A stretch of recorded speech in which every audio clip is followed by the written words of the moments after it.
बंधुओं को जय सिया राम, हर हर महादेव। आप सभी का इस चैनल में बहुत बहुत स्वागत है। आशा करते हैं आप सभी अच्छे होंगे। पिछले वीडियो में हमने आपसे चर्चा किया था देव ऋण, पितृ ऋण एवं ऋषि ऋण के ऊपर एवं मनुष्य ऋण के ऊपर। और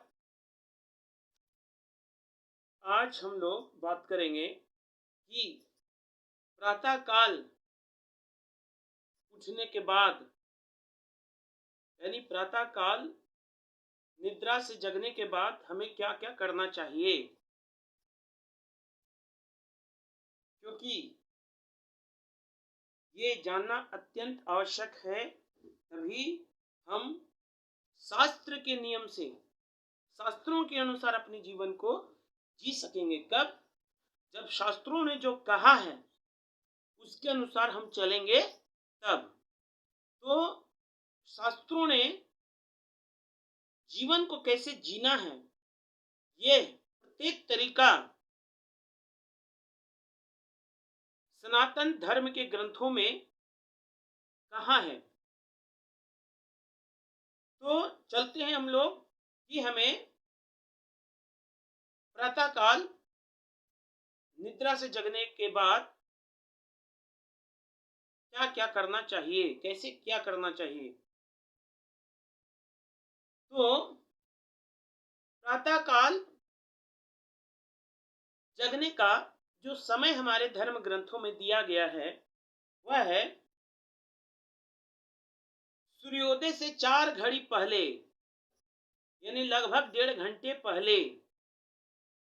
यानी जितना बजे सूर्योदय होता है उससे लगभग 4 घड़ी यानी 1.5 घंटे पहले हमें जग जाना चाहिए। यानी ब्रह्म मुहूर्त में हमें जगना चाहिए।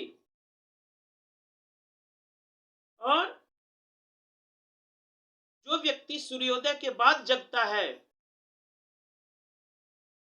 तो उसके ऊपर बहुत बड़ा दुष्प्रभाव पड़ता है, नकारात्मक प्रभाव पड़ता है। यदि हम अपने जीवन में उदय चाहते हैं, जीवन में प्रगति चाहते हैं, तो हमें सूर्योदय से पहले उठना चाहिए। और शास्त्रों ने तो ब्रह्म मुहूर्त में उठने का समय बताया, सूर्योदय से 4 घड़ी पहले उठने का समय बताया। यानी लगभग सूर्योदय से लगभग 1.5 घंटा पहले जग जाने का समय निर्दिष्ट किया है। उस समय सोना शास्त्र में निषिद्ध है। परंतु यदि कोई नहीं भी उठ पाते हैं तो कम से कम सूर्योदय होने से पहले हमें उठ जाना चाहिए। सूर्य को हमें जगाना चाहिए, ना कि सूर्य हमें जगाएं। और उनका स्वागत करना चाहिए, सूर्य देव का स्वागत करना चाहिए। और उठने के बाद हमें क्या करना चाहिए? तो अपनी आंखों को खोल करके अपने दोनों हथेलियों को देखते हुए हमें परमपिता परमात्मा को याद करना चाहिए।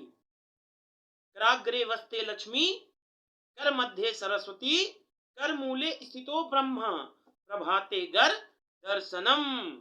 यानी कि हमारे ये शरीर के जो हाथ हैं, इन्हीं हाथ के हथेलियों में भगवान ने भाग्य लिख करके भेजते हैं। इसी हाथ में लक्ष्मी है, इसी हाथ में शक्ति है, इसी हाथ में विद्या है, इसी हाथ में भाग्य है, परम पिता परमात्मा है। तो दोनों हथेलियों को देखते हुए हमें अपने हाथ के अग्रभाग में माता लक्ष्मी को स्मरण करना चाहिए, हथेली के मध्य भाग में माता सरस्वती का स्मरण करना चाहिए, और हाथ के मूल भाग में ब्रह्मा विष्णु महेश का स्मरण करना चाहिए। अतः दोनों हाथों को देखते हुए इस मंत्र को पढ़ना चाहिए। और मंत्र अगर नहीं भी आता है तो माता लक्ष्मी, माता सरस्वती और परमपिता परमात्मा को प्रणाम करना चाहिए। उसके बाद में धरती पर पांव रखने से पहले हमें माता पृथ्वी का अभिवादन करना चाहिए और उनसे धरती पर पैर रखने के लिए क्षमा मांगना चाहिए। और यह मंत्र पढ़ना चाहिए, बोलना चाहिए। समुद्र वसने देवी पर्वत स्तन मंडिते विष्णु पत्नी नमस्तुभ्यम पाद स्पर्शम क्षमस्व में। यानी हे समुद्र रूपी वस्त्रों से अलंकृत, पर्वत रूपी स्तनों से मंडित भगवान विष्णु की पत्नी पृथ्वी देवी, आप मेरे पांव स्पर्श को क्षमा करें। यह हमें माता पृथ्वी से प्रार्थना करना चाहिए, उनको प्रणाम करना चाहिए। अगर मंत्र नहीं भी आता है, यदि मंत्र नहीं भी आता है तो हमें पृथ्वी पर पांव रखने से पहले माता पृथ्वी को प्रणाम करना चाहिए। उसके बाद सभी मंगल वस्तुओं का दर्शन करना चाहिए। मंगल वस्तु क्या क्या है? तो मंगल वस्तु हैं गाय, शंख, उगते हुए सूर्य। और उगते हुए सूर्य के दर्शन कब करेंगे? जब हम सूर्योदय से पहले उठेंगे, जागेंगे, तब तो हम उगते हुए सूर्य का दर्शन करेंगे।